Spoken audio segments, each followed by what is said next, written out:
예, 아멘. 오늘도 우리를 이렇게 교회 모임에 참여하게 하셔서 하나님이 우리들에게 오늘 꼭 들려주셔야 되는 말씀을 들을 수 있는 이런 귀한 은혜 가운데 있게 하신 감사합니다. 형제님 기도 말씀과 같이 우리들이 주님의 말씀을 좀 빛의 말씀으로, 생명의 말씀으로 풍성하게 받아서 많은 곤고하고 가난한 영혼들에게 말씀을 함께 나눌 수 있는 그런 주인의 사명을 잘 감당할 수 있도록 오늘 형제 자매님들 심령과 마음에 주님의 임재가 충만하기를 바라고, 교회의 집회 중에 친히 운행하시며 주의 말씀만이 홀로 영광을 받으시기를 주의 이름으로 기도합니다. 아멘. 아멘. 자, 엊그제 화요일 날 자료 오늘 이제 마치는 시간을 갖겠습니다. 6페이지 중반부 할 차례죠. 지난 화요일 날 마지막 시간 말미 부분에서 성경에 나오는 모든 인물들은 예수 그리스도에 대한 예표의 사람들이고 대표성을 갖는다. 이것을 이제 같이 말씀을 나눴었고, 그 중에 특히 지금 이제 우리가 말씀 나누고자 하는 죽은 자 가운데서 살리심을 받은 표적의 사람, 예표의 사람인 나사로와 하나님의 저주로 말미암아 사람의 힘으로는 고칠 수 없는 나병, 문둥병이 치료를 받은 베다니의 시몬이라고 하는 두 사람이 모두 다 오실 자, 또 이미 오신 자이신 예수 그리스도에 대한 예표의 사람들이다, 표상의 사람들이다. 그런 걸 이제 말씀을 나눴어요. 인자 예수로 오신 것은 그런 사망 권세에 붙잡혀 있는 저주받은 사람들, 또는 반드시 죽을 수밖에 없는 나병 환자로 상징되어진 저주받은 인간들을 구속하기 위하여 오신 부활의 생명이신 예수 그리스도를 설명하는 예표의 사람들이다라는 거예요. 성경을 읽을 때는 항상 성경에 나오는 어떤 인물은 대표성을 갖는다. 그러니까 어떤 인물 얘기가 나오면 나와도 관계가 당연히 있는 것이죠. 나를 대표하는 인물이니까. 하나님의 은혜가 필요하고 구원이 필요한 나를 대표한다. 그런데 무슨 구원? 죽은 자는 살려주시는 구원이 필요하고, 죽을 수밖에 없는 나병, 하나님의 지독한 그 저주가 임한 사람은 저주에서 벗어나서 해방받는 그런 구원이 당연히 필요한 거죠. 그러니까 이제 성경 읽을 때는 이건 대표성을 갖는 인물이다라는 걸 이해를 하고 읽어 나가셔야 됩니다. 자, 6페이지 하단에서 세 번째 단락부터 들어갑니다. 성경은 이와 같이 어떤 사람의 일생이나 행적에 관한 기사를 기록할 때 대표성을 갖는다는 것을 바르게 이해하고 성경을 읽어야 하므로, 나사로와 마르다와 마리아의 가정에 대한 기록을 읽을 때는 하나님의 원속들로 이루어진 그리스도 예수의 가정집, 즉 예수 그리스도의 권속들이 함께 동거하는 교회에 대하여 상징하는 예표가 되는 것이다는 거예요. 성경을 읽을 때 이런 이해력을 가지고 읽어야 돼요. 교회라는 것은 예수님의 권속들이 동거하는 주님의 가정집과 같은 거죠. 그런 거예요. 그래서 이런 말씀이 이해가 되어져야만 나중에 성령의 그 계시로 서신서의 말씀들을 이렇게 보내실 때 보면 누구누구의 집에 있는 교회에 편지하노니 이런 말씀들이 반복해서 나와요. 예배당이나 성당에 있는 교회에 보낸 말씀은 없지요, 성경에는. 그런데도 예배당이나 성당을 다녀야 된다고, 거기를 지어야 된다고 이렇게 하면은 참, 이걸 어디에서부터 이 사람들을 가르쳐야 할지 이게 참 난감한 일이죠. 뭐 특히 신부나 목사님들은 사람의 손으로 지은 그런 성당이나 예배당을 이것이 하나님의 성전이다, 이게 하나님의 교회다, 이런 식으로 막 그냥 세뇌를 시켜놔 버려가지고 그런 걸 지으면 안 되는 거라고. 주의 성령께서는 성령이 교회들에게 편지 보낼 때 무슨 성당에 있는 교회 편지 보낸다는 성경 구절 찾아내나 보라고. 무슨 예배당에 있는 교회에 편지 보낸 말씀 성경이 어디 나오느냐 한번 찾아내 보라고. 그러면 이러고 그냥 눈만 꾸먹꾸먹 대답 얼마나 높고. 그러면 누군가 따져야 되잖아요. 왜 성경이 없는 걸 그렇게 강요하고 가르치느냐. 응? 성경에는 집에 있는 교회에 편지를 보냈다. 하나님의 성령은 집에 있는 교회를 세우라고 되어 있는 것이지 무슨 성당을 세워라, 예배당을 세워라는 말이 없지 않냐. 이렇게 당연히 따져야 되는데 뭐 아리야 따지지 아리야 뭐. 그냥 신부님이나 목사님 허락하면 그냥 무턱대고 따라 하는 거. 이런 거 뭐 맹신자라고 그래. 맹신자. 우리 지금 와서 여기 와서 들어보니까 내가 바로 맹신자 생활을 했었었죠. 그럼 뭐예요? 율법의 저주에 내가 갇혀있고 무덤 속에 내가 장사되어 있는 중에서 따라는 말이에요. 맹신자다리라는 건 그거 뭐예요? 무덤에 지금 어둠 속에 갇혀있는 자잖아요. 여기 이 사람을 불러내러 오신 분이 메시아의 구원이다. 오늘 우리 형제 자매님들이, 그래서 우리 형제 자매님들이 내가 지금 받은 이 구원이 얼마나 큰 구원인지를 아셔야 돼. 이제쯤은 다 아실 거예요. 이제 큰일 날 뻔했어 정말로. 형제 자매님들 저 처음 만나자마자 내가 이런 얘기하면 그 이단이더만 거기 큰일 나겠더만 해둘까 하면서 생각. 그때 내가 그런 얘기 하나? 이제 이해가 될 쯤 돼야 이 얘기하지.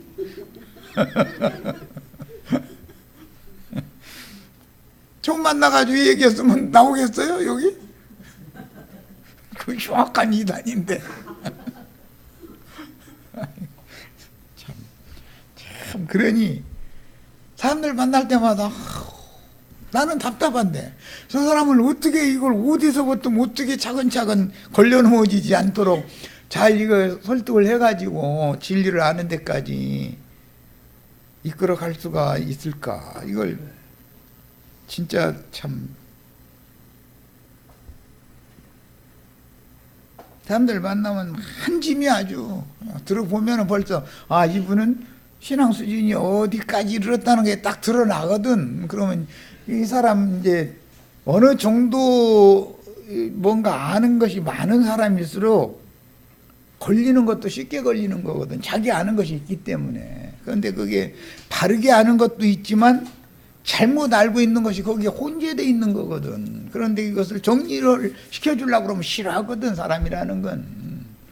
버릴 건 버리고 세울 것만 딱딱 골라 추려가지고서 세우고 이렇게 해야 되는데 그렇게 하려고 하면은 사람이 잘 기분 나쁘대요. 그러죠. 기분 나쁘다고 생각하지.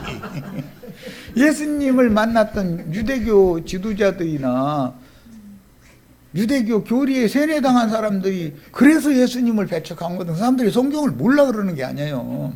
잘못 알고 있는 것이 혼재되어 있었지. 그렇다고 해서 다 잘못된 거냐? 그렇지는 않아요. 95% 이상이 성경에 있는 것을 잘 가르침을 받았는데 약간 아무것도 아닌 것 같은 것이 여기에 끼어들어온 것이 있어가지고 이 사람이 혼란해진 거거든. 혼잡해진 거거든. 이게 누룩 뽑아낸다는 게 참 쉬운 일이 아니야. 이거. 자, 그러므로 나사로의 죽음과 장사와 부활을 기록하신 본문을 읽을 때는 반드시 창세기 2장 20절로 25절 첫 아담을 깊이 잠들게 하셨죠. 깊이 잠들게 하신 것은 목적이 있었죠. 아담을 깊이 잠들게 하기 전에 이쁜 짐승들 다 지어주고서 아담 보고 여기 네 짝될 만한 거 있으면 찾아내 그러고서 이렇게 다 보내니까 이름은 다 지어줬어. 저 여우 같은 년이 아마까지 지어줬어. 근데 그건 여우하고 살 줄은 없잖아. 여우가 아무리 여우 떨어도 종류가 다른데 그래서 모든 짐승에게 이름을 아담이 다 지어줬다는 거예요. 그래 놓고 나서도 거기서는 자기 배필을 찾지 못했다는 거 아니에요. 그러니까 깊이 잠들게 하고 나서 배필될 여자를 딱 지어주니까 눈이 번쩍 뜨인 거죠. 뭐 이제 아주 막 내 뼈 중에 뼈요, 살 중에 살이로다 막 해가면서 막 이제 환호성이 나오는 거죠. 이런 이치, 그게 무슨 동화책 얘기가 아닐 거 아니냔 말이에요. 성경 이야기인데 이것은 예수님의 죽음과 장사와 부활에 대해서 말하고자 한다라는 말이에요. 이미 창세기 그런 기록이 나오면 교회, 주님의 배필된 교회라는 것은 예수의 죽음과 장사와 부활로 말미암아서 생겨난 거다. 그래서 딱 읽으면 그게 딱 와야 되는 거 아니에요. 그런데 이런 얘기하면은 처음부터 얘기했으면 자매님들 그 정확한 이단이라고 그러면서 거기 가면 안 된다고 그런다니까. 그럴 거 아니에요. 창세기 22장 1절로 24절은 이거는 브엘세바에서 지금 예수님이 계신 곳 그 브엘세바 그 지역이었죠. 예, 그 에논 지역, 살라임이라고 하는 물샘들이 많은 에논 지역. 거기서 사흘길을 걸어가지고 모리아산으로 가서 이삭을 번제로 드리려고 갔었죠. 그런데 이삭을 결박해가지고 이제 번제로 드리려면 이제 그 토막을 쳐야 되니까 묵치고 이제 사지 가르려고 칼을 이렇게 빼뜨린가 하나님께서 이제 멈추게 만들고 나서는 하나님이 예비하신 숯불에 걸린 수양을 잡아서 드리도록 이렇게 해가지고 다시 이삭을 살려가지고 그 장작 위에다 올려놨다가 다시 데리고 온 거 아니에요, 집으로. 이런 것을 읽을 때는 그러니까 이것은 예수님의 죽음과 장사와 부활을 통해서 교회를 세우는 것에 대한 그림이구나, 그런 예표구나, 이런 것을 빨리빨리 깨달아야 되는 것이죠. 그 다음에 에스겔 37장 1절로 28절 보면 이건 하도 유명한 구절이니까 사망골짜기에 보면 에스겔 선지자에게 이상을 보여주시기를 마른 뼈다귀들이 무질서하게 그냥 무슨 질서가 잡힌 것도 아니고 그냥 막 나뒹굴더라는 거잖아요. 사방의 생기에게 대언하게 하시는 지시를 받고 대언을 했더니 뼈들이 먼저 해골부터 딱 갖다 제자리 잡고 그 다음에는 목뼈 붙여야 되고 허리뼈 붙여야 되고 뭐 이제 굵은 뼈, 그다음 뼈 하면서 모든 그 나뒹굴던 마른 뼈들이 딱 제자리에 가서 맞춰지더니 딱 일어나 가지고 하나님의 큰 군대가 되었다 그랬어요. 하나님의 군대가 교회잖아요. 계시록에 나오는 백마탄 어린 양의 군대, 미가엘의 군대라는 것은 교회를 말하는 거예요. 이런 것이 그냥 계시를 통해서 딱 깨달음이 와야 된다 이거예요. 그런데 이런 것을 가르치려고 그러면은 생전 들어보지 않은 말이다 해가지고 그냥 무조건 배척부터 하려고 그러는 것이 이게 그 교계의 말하자면 그 뭐라고 표현을 해야 좋은 말로 표현하자면 부족함이라고 그럴까, 교계의 교만성이라고, 무지지 뭐. 그냥 좋은 말로 하자고 해도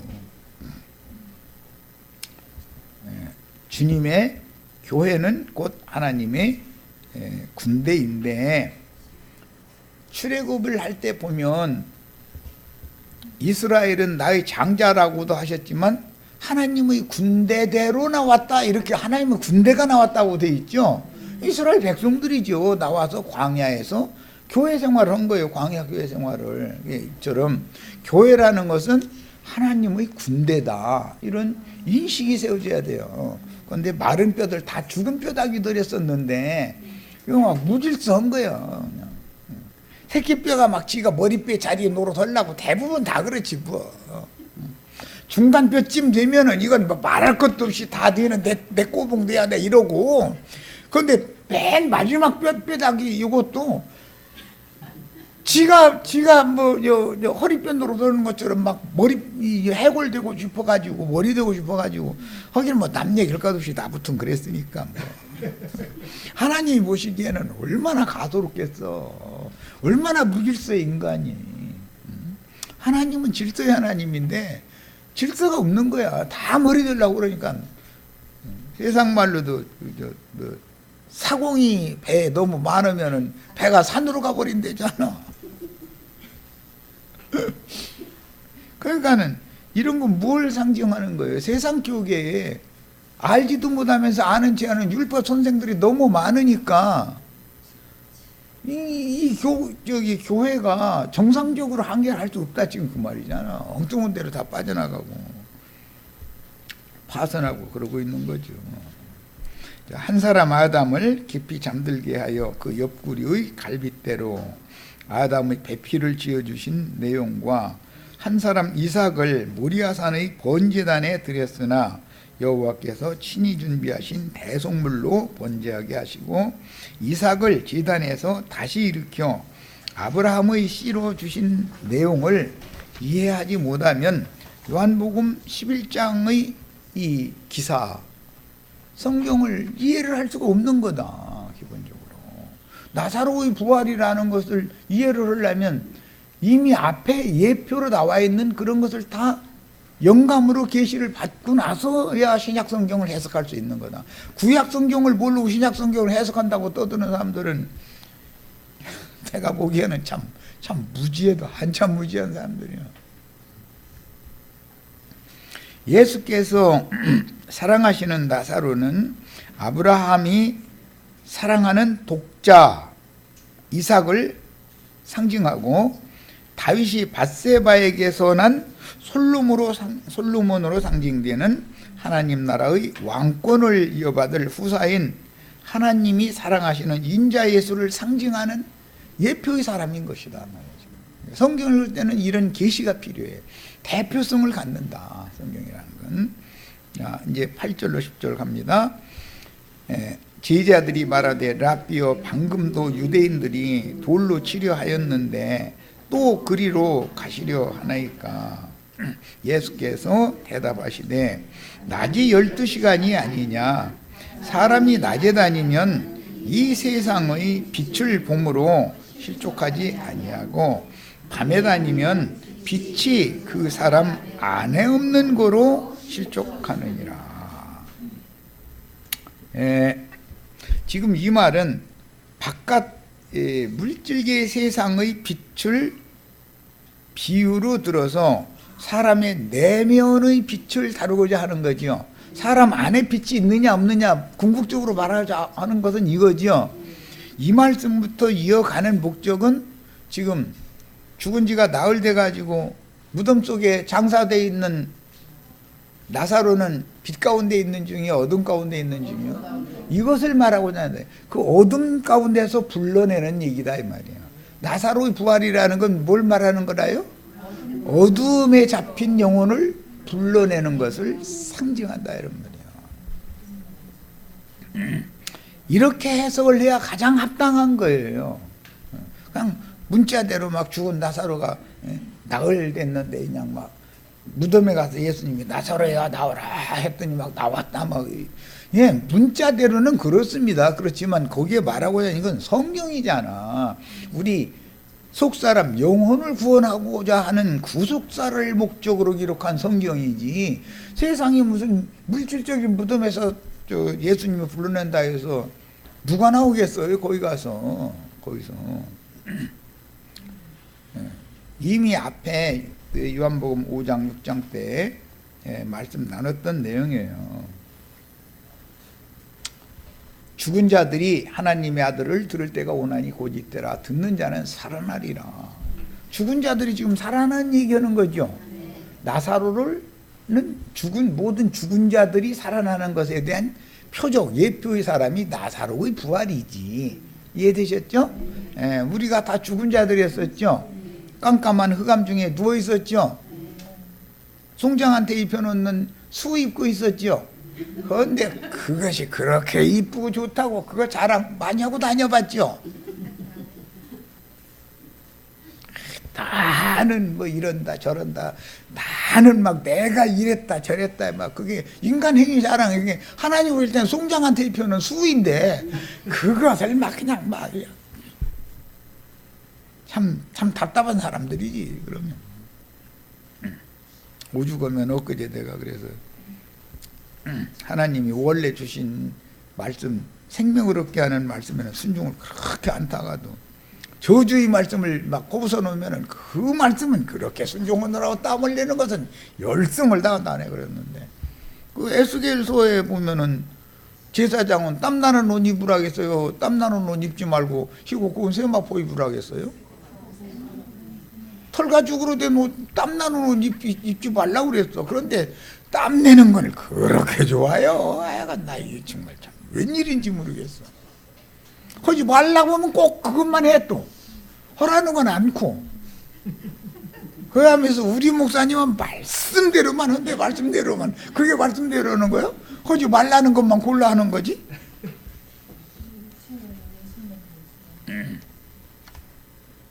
하긴 뭐 우리 형제 자매님들도 뭐 가만 놔뒀으면 뭐 다 땀나는 옷 입고 나와서 막 그냥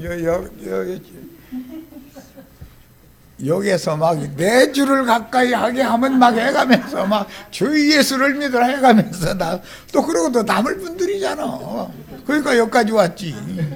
가만 놔뒀으면 당연히 그랬을 거거든. 그래서 막 전도 뭐지 이거 돌려가면서 예수 믿고 축복 받으시라고 막 해가면서 해같이 빗나가면서 막 하면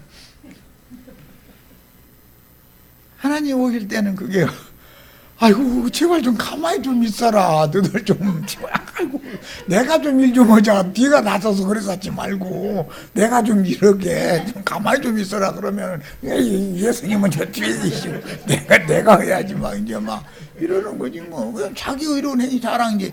그래서 그 송장 입은 옷 막 펄럭 해가면서 막 다니면서 그냥 뭐 막 신발 바람 막 날리는 거지 뭐. 아이고 정말 참 못 말려. 우리 다 그리 봤죠? 정말 참. 또 그렇게 하라고 시켜 또 이상하게. 제발 좀 그냥 가만히 좀 있으셔야 된다고. 주님께서 하셔야 되지. 인간이 나서면 안 되는 거라고 이래야 되는데 막 더 하라고 막 부추기거든. 그럼 그렇게 하면은 상급 받는다 이제 이래버려. 아유 나 정말 참말로.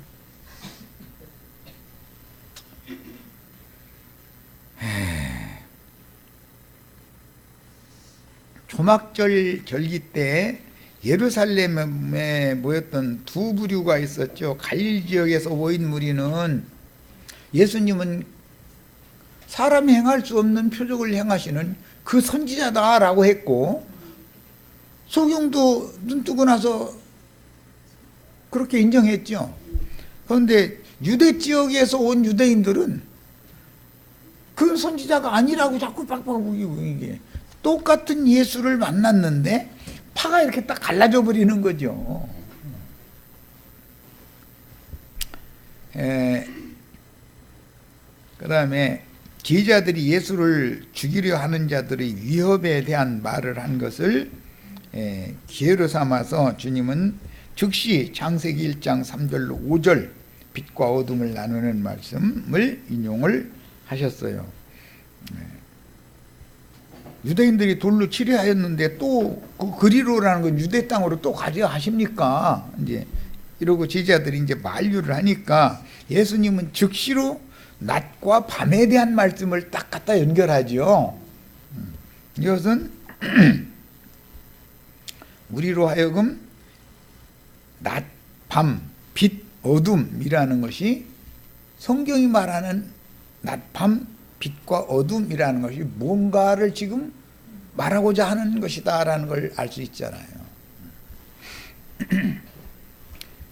창세기 1장 3절 5절 이것은 근원적인 빛에 대한 말씀이죠. 넷째 날 이후의 빛과는 다르죠.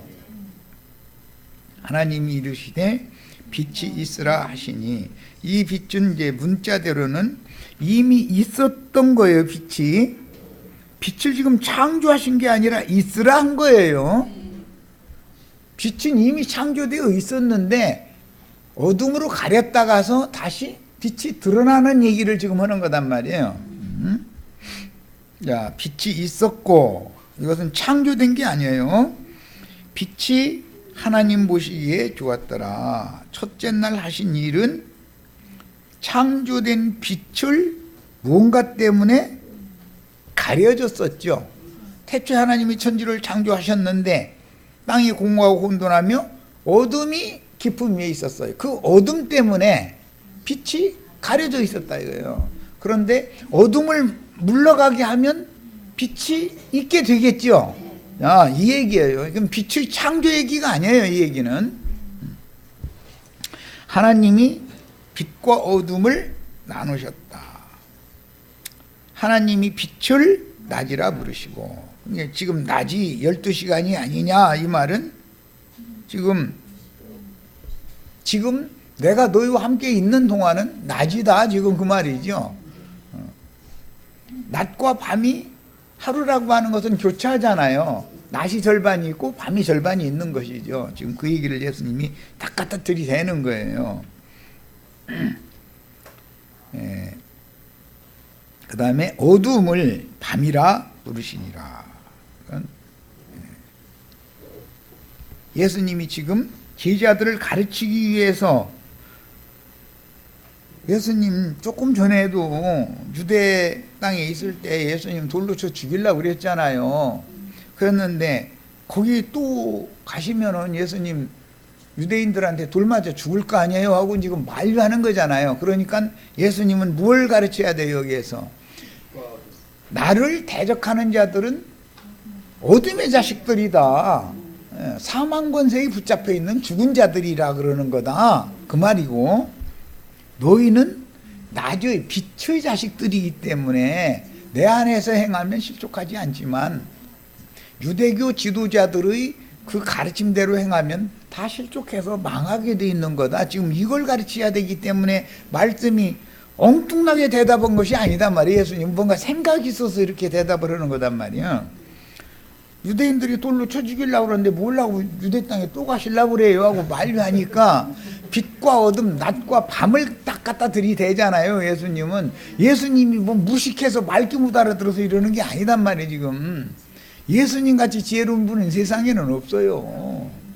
제자들이 지금 이런 빛과 어둠, 낮과 밤이라고 하는 것에 대한 인식이 너무 잘못되어져 있기 때문에 이것을 먼저 가르치려고 그러는 거예요.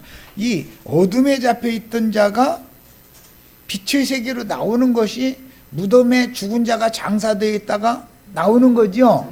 이것을 설명하고자 한다 이거예요. 우리 형제 자매님들은 다 빛 가운데로 나왔죠. 이제 보니까 나온 거지 뭐. 그냥 놔뒀으면은 수의 송장 옷 입고 나서 거기 파리 때 구더기 때가 막 드글드글 하는데도 이거 봐라 해가면서 막 천막자랑 막 날려가면서 바람 막 날려가면서 날리고 다녔을 거 아니에요. 누가 더 그랬을까 내가 다 짐작하고 있어 사실. 그런데 말을 안 해서 그렇지 내가. 근데 그런 열성도 있어야 주님이 쓰시는 거니까 또 그렇게 그대로.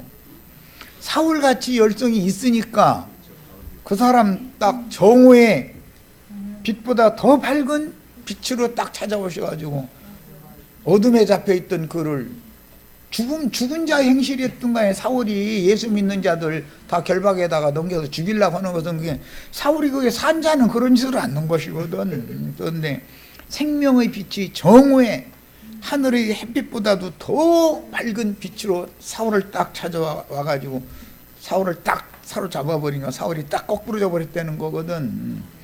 예, 오늘 우리 형제 자매님들도 이런 동일한 은혜가 임하시기를 바라요.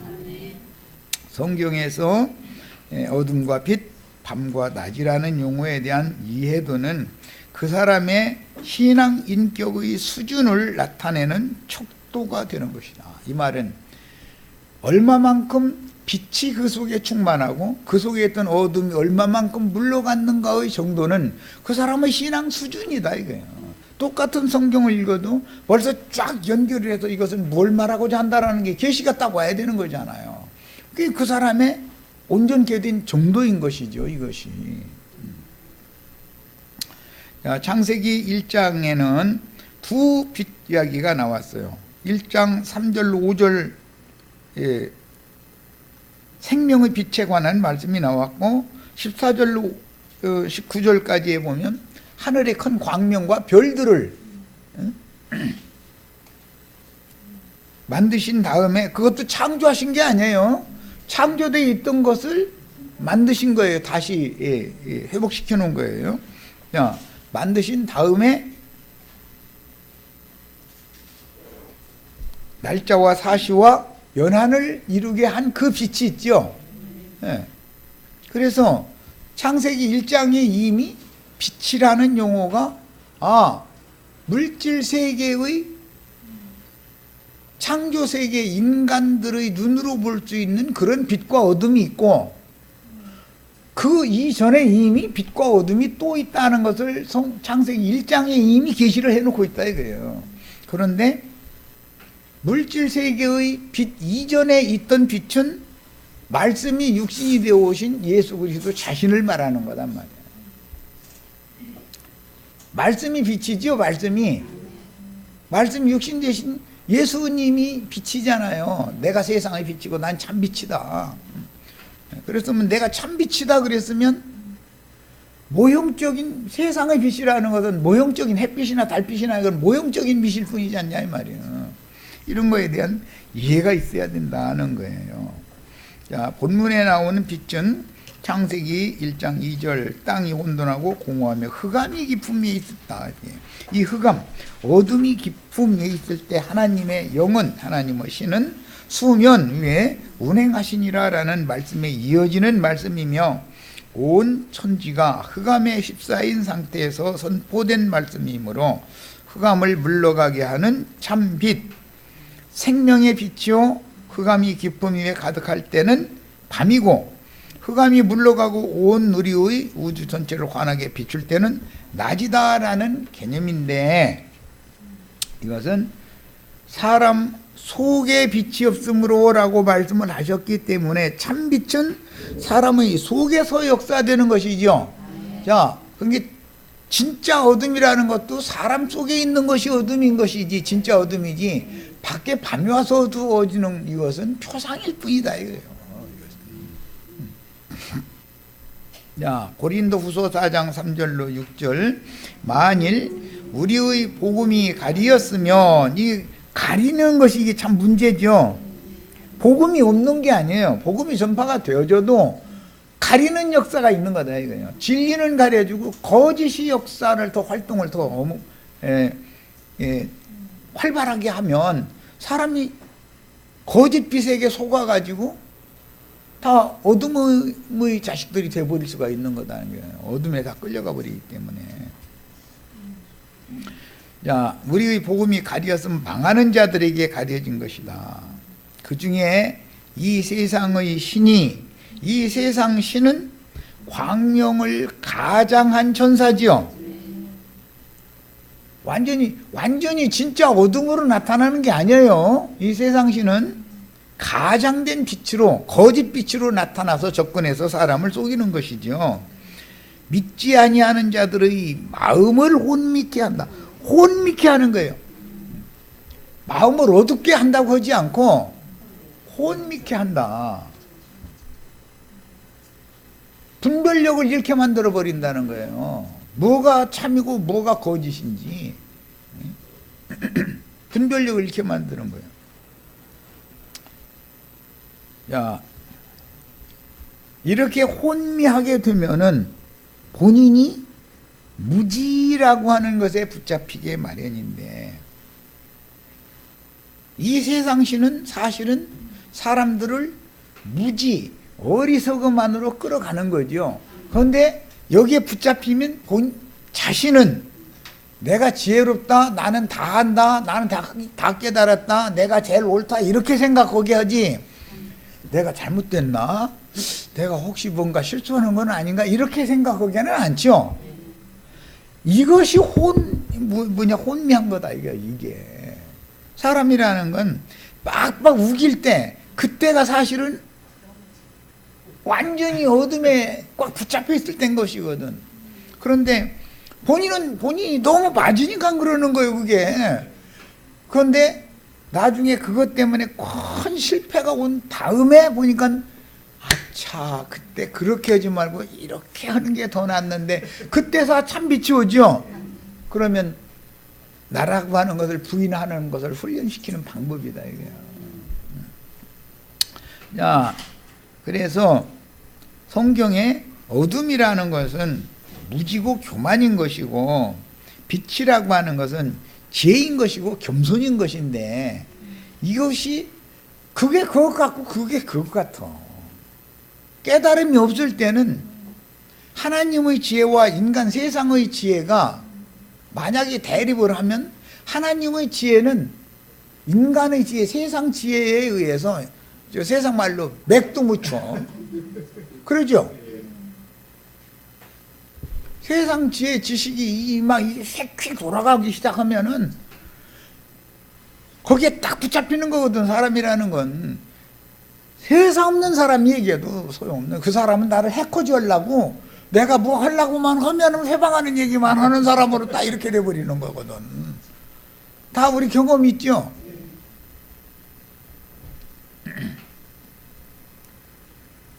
그 이제 어른들이 하는 얘기 들어보면은, 우리 엄마는 늘 우리 할머니 고리타분한 말만 했었고, 아주 내가 뭐 조금이나 하려고 하면 방해하고, 그러니까 엄마하고 할머니하고 말을 말아버려요. 잃어버려. 그런데 엄마가 자기만큼 지혜가 없어요? 자기보다 인생을 산 게 얼만데. 들어야죠. 그런데 들으려고를 안 치요. 들어진다는 건 그게 엄마의 말이 들린다면 그건 진짜 굉장한 사람이죠. 야, 우리는 우리를 영광의 복음의 광채가 비치지 못하게 하는 것, 영광의 복음의 광채가 비치지 못하게 한다라는 말은 이 세상 신이 거짓 복음을 전하고자 하는 것이 목적이다라는 걸 알 수 있죠. 사람에게 접근해서 마음을 혼미하게 하는 목적은 뭐예요? 거짓 복음 전하려고 그러는 거 아니에요 지금. 그런데 그리스도가 하나님의 형상인데, 마귀가 나는 마귀 형상으로 너희 앞에 나왔어 이렇게 해요? 마귀가 하나님의 형상으로 빛의 사자로 가장을 해서 사람에게 접근을 하기 때문에, 하나님의 형상이신 예수 그리스도인 줄 잘못 붙잡게 만든다 이거야. 그런데 이것은 전문적인 지식이 없으면 잘 만들어 놓은 조화는 생화와 너무 똑같아. 그런데 이렇게 얼핏 보면 빛이 조금 더 진해. 그죠? 길거리에서 사기치는 사람들 말하는 소리 들어보면, 약장사들 말 들어보면, 텔레비전에도 보면 가끔 보험고 선전하는 얘기 나오더만, 보험회사에서 말하는 소리 들어보면 앞에는 천천히 나한테 유리한 말을 또박또박 얘기해요. 그러니까 이제 나중에 나한테 불리한 쪽에 가면 뭐 해서 보험료가 오를 수도 있습니다. 뭐 할 때는 막 여러 가지를 막 섞어가지고 이렇게 해버려가지고 그 말은 하나도 안 담아지고, 이거 보험 들으면 나는 이제 나 죽어도 아무 문제 없네 이 생각이 딱 나오게 만들어버려. 그러죠? 약장사들이 이 약을 먹으면 다 낫죠. 다 낫는다 그러죠. 이 약을 먹으면은 이런 부작용이 있을 수가 있습니다라는 말을 해요, 안 해요? 그 말은 약 팔려요, 안 팔려요? 안 팔려요. 그러니까는 다 좋은 얘기만 하는 거예요. 그러고 나서는 나중에 그 약 먹었더니 무엇이 안 좋다 만약 그러면은, 그 너무 많이 먹어서 그러고 내가 먹으라는 대로 안 먹어서 그러고 이래버려. 언제는 많이 먹어야 좋은 것처럼 손절해놓고 나서는 뭐든지 과다하게 먹으면 안 줄 수도 있죠. 나중에 와서 다 팔아먹은 다음에 그래버려. 그죠? 이것이 마귀가 하는 술법이다 이거예요.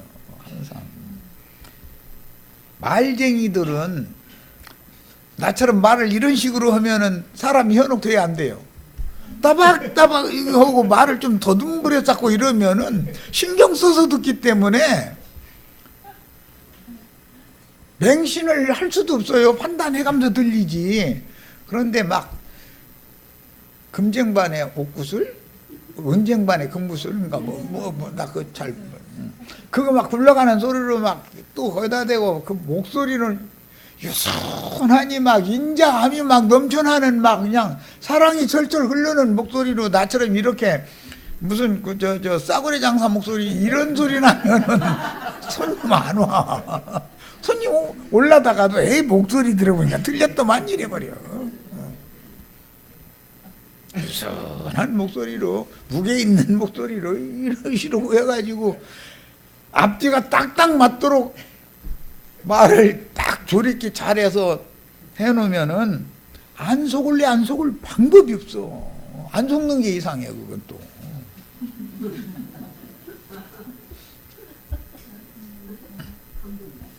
그런데 그 속에 함정이 들어있다는 거예요. 95% 이상은 진실한 말인데 몇 마디 말이 가장 중요한 부분 속에 인간의 말, 세상사의 말이 섞어 들어올 때 혼재돼 버리거든. 그래서 사람의 마음이 혼미게 되면은 분별력을 일단 잃게 만든 다음에 이제 내가 뭔 말을 해도 따라오겠다 싶으면 이제는 이제 막 찍어 누르는 거지 뭐. 그렇게 써서 가르쳐 놨더니 헌금을 좀 내라 했더니 꼬기작 한 거 이거 이렇게 냈냐고 해가면서 막 이제 하면은 그 다음부터는 꼬기작 한 거 못 내죠. 이제 뭐 돈 바꾸러 갈 시간 없으면 대리미를 해가지고 가야지. 그렇잖아요. 낸 사람은 알 거 아니야. 꼬기작 한 거 낸 사람은 아이고 제가 나 때문에 우리 모든 교인들 다 욕 얻어먹네 이럴 거 아니야. 그럼 다음부터는 그거 못 가져가지. 자, 계시록 21장 23절 봅니다. 그 성은 해나 달의 비침이 쓸데없으니, 그러니까 거룩한 성 예루살렘은 자연 빛이 쓸데가 없다 그 말이겠죠. 넷째 날의 빛은 쓸데없다 지금 그 말이죠. 창세기 1장으로 자면 이는 하나님의 영광이 비치고 어린 양이 그 등불이 되심이라 그랬어요. 이제는 자연 빛은 쓸데없고 예수 그리스도 안에 계신 하나님의 지혜와 지식, 참 지식, 이것들 내적인 밝음, 이것만이 영원 세계를 다스리는 생명의 빛이 되는 거다 그 말이에요. 지금 물질 세계는 햇빛과 달빛, 뭐 별빛 이런 것들이 물질 세계를 다스리죠. 햇빛이 없으면은 생명체는 존재할 수 없는 거잖아요. 빛이 없으면. 네, 그런데 영원한 빛은 예수 그리스도의 신성한 성품과 살아계신 인격을 통해서 표현되는 하나님의 영광이기 때문에 하나님의 영광은 말씀이 육신이 되신 예수 그리스도가 바로 하나님의 영광 빛이다 이거예요. 계시록 22장 3절 5절 다시 저주가 없으며 하나님과 그 어린 양의 보좌가 그 가운데에 있으리니 그의 종들이 그를 섬기며 그의 얼굴을 볼 터이요 그의 이름도 그들의 이마에 있으리라. 여기 그의 얼굴을 보는 것은 곧 하나님의 영광을 보는 것과 같은 뜻이에요. 사람은 뭐 어떤 사람을 손을 보는데 그 사람 손만 쳐다보는 사람 봤어요? 뭘 쳐다봐요? 얼굴을 보지요. 그래서 모든 사람은 관상 다 볼 줄 알게 돼 있어요. 며느리짜리 선보러, 우리 이제 김대순 자 며느리짜리 선보러 가면은 손만 쳐다볼 일은 없어. 저 신발 신은 발만 이쁜 신발 신었나 민 신발 신었나 그거 발 쳐다볼 일은 없잖아요. 물론 발도 보겠지. 혹시 뭐 몸이 건강하지 않은 어떤 발을 갖고 있지는 않나 싶은 걸음 걷는 거 이런 거 유심히 보겠지. 당연히 시어머니 자리가 그것도 한번 시어머니도 아니지. 당연히 다 보지 전신을. 그렇지만 주로 보는 건 얼굴 중에서도 눈을 자꾸 쳐다보는 거거든. 눈 보면은 그 속에 뭐가 들어있는 게 다 나오거든. 눈은 마음의 창이라고 그러잖아. 그래서 야, 다시 밤이 없겠고 등불과 햇빛이 쓸데없으니 그랬는데, 등불이라고 하는 것은 인위적으로 만든 불을, 빛을 상징하는 거예요. 이것은 좀 더 세밀히 말하자면 세상 나라의 신학 교리, 기독교계의 조직 신학 교리라고 하는 것은 그건 참빛이 아니에요. 그건 등불로 상징이 되는데, 침례 요한이 켜서 비치는 등불이다 그랬죠. 인위적인 사람의 빛이다 이거예요. 사람과 관계된. 그러나 햇빛은 하나님이 창조하신 자연 빛이죠. 그럼에도 그런 것이 다 필요 없는 거다 이거예요. 인위적인 인간의 교훈이나 그 다음에 자연 현상이나 이런 모든 것들은 참빛 세계, 영광의 하나님의 얼굴을 통해서 나타나는 하나님의 영광으로 다스리는 영원 세계를 설명하는 하나의 표상일 뿐이지, 그림자일 뿐이지, 그것이 완전한 참지의 참지식이 아니다. 참빛이 아니다 그 말이에요. 그 다음에 이는 주 하나님이 그들에게 비치십니다. 그러니까 등불이나 햇빛이나 달빛이나 이런 거 이제 필요 없는 것은 뭔 말인지 아시겠죠. 인간 교훈도 필요 없고 자연 세계의 어떤 그 원리 이런 것 가지고도 이제는 이제 성현 성자에 쌓고 뭐 말씀 좀 깨달았다고 하는 뭐 부처나 또 공자 맹자 뭐 등등 이런 게 다 이게 자연의 이치를 가지고 깨달은 거잖아요. 다 그런 깨달음이 필요 없는 거다 이거요. 하나님 자신이 우주 자체가 되기 때문이죠. 하나님이 계신 곳이 우주죠. 거기가 하나님은 우주에 충만하신 분이니까 원래가. 그들이 세세토록 왕노로 타리로다 그랬는데, 이것은 여기 생명 안에서 왕노로 타는 것을 의미하는 의미로서 생명의 빛으로, 참 빛으로 다스린다라는 뜻인데, 이 왕노릇이라고 하는 이 개념 속에는 목자, 목양이라는 의미가 들어있어요. 그래서 목양이라고 하는 것은 첫째는 먹이고 공급해서 먹이는 거예요. 그 다음에는 치는 거예요. 이 두 면이 있어요. 이건 이제 지식적으로 이런 정도는 알고 계셔야 돼. 왕노릇이라고 하는 건 첫째는 공급하는 거예요. 돌보는 거예요. 그 다음에는 치는 거예요. 바르게 되게 해야 되니까 공급도 해야 되지만 우리가 자외선을 이제 길러보면 알 수 있잖아요. 공급은 당연히 해야 되는 것이지만 잘못 그릇 나가면 반듯하게 해야 되니까 쳐야 되잖아요. 양면이 있는 거예요. 그 다음에 예수께서 나사로가 병들어 죽은 후 무덤에 있는 동안은 밤이요 흑암이 깊음 위에 가득한 때였고, 예수께서 죽은 자 나사로를 찾아가신 이때는 낮이라고 적용을 하신 이 말씀에는 깊은 의미가 있는 거다. 즉 땅이 공허하고 혼돈하며 흑암이 깊은 위에 가득한 무덤에 누워있는 나사로의 무덤에 가셔서 생명의 빛을 발하시는 그때가 바로 정오다. 하루라고 하는 것은 낮과 밤으로 이렇게 구분이 되는데, 그런데 가장 밝은 빛은 주님이 죽은 자를 찾아오셔서 불러내실 때가 가장 밝은 정오다 이거예요. 다메섹 도상에 사울을 찾아오셨을 때가 정오죠. 다른 사람에게는 뭐 정오가 아닐지라도 사울에게는 그때가 가장 밝은 빛을 만나는 때인 거예요. 살아나는 거예요 그때. 이것이 상징이다. 이것은 인간 이 자연계에서도 불이, 예를 들어 등불이 옛날 시골에서 호롱불 켜보셨죠? 기름이 떨어졌어. 그런데 기름 떨어진 걸 모르고 기름을 보충을 안 했어. 까무락 하다가 반짝 하다가 탁 꺼지죠. 까무락 하다가 그대로 까무락해지는 게 아니라 마지막에 한번 반짝하고 나서 탁 꺼지죠. 보셨어요? 네.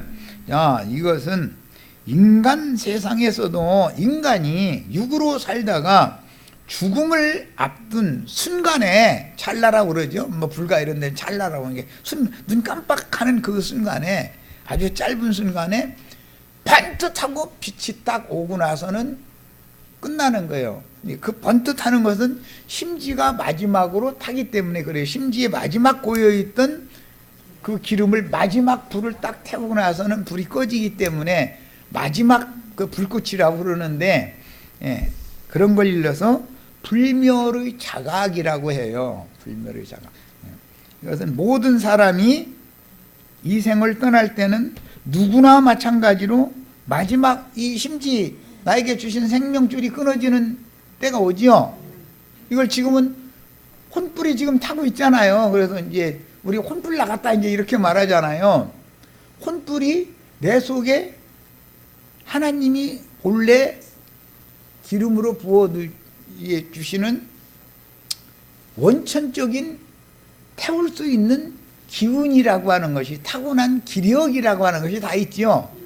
기운이 남아있을 때는 생명이 정상적으로 흘러가는 거예요. 그런데 기운이 지나면 어차피 생명이 끊어지죠. 그런데 기운이 마지막 지날 때 반짝하는 빛을 한번 딱 낸다 이거예요. 그때 사람마다 내가 인생을 잘못 살았다 혹은 나는 인생을 잘 살았다라는 것이 깨우침이 딱 마지막으로 오는 거예요. 그 순간이 어떻게 빛을 받아서 자손들에게 유언을 남기느냐라는 것이 그 사람이 어디로 갈까를 결정을 딱 하는 거예요. 이런 것을 이해를 하셔야 돼요. 이 얘기는 좀 이제 철학적인 얘기고 좀 어려운 얘기인데, 거짓빛에 늘 살아던 사람은 불멸의 빛이기 때문에 그 빛은 이 생의 생명의 세계에서 끝났을지라도 영원한 세계에 가서 어둠의 세계에서 거짓빛으로서 거짓빛의 왕의 세계에 가서 다스림 받을 수밖에 없는 거예요. 참빛으로 충만하던 사람이면은 그 육신의 생명이 죽어가면서 마지막에도 나는 주님 앞에 족하다. 주님의 일을 위해서 나에게 준 사명을 난 다했다 라고 자신 있게 하고 눈을 감을 수 있으면 그 사람은 주님의 세계에 데려가면 받는 거예요. 이런 것을 잘 깨달으셔야 돼. 자, 첫 시간 여기까지 마치겠습니다.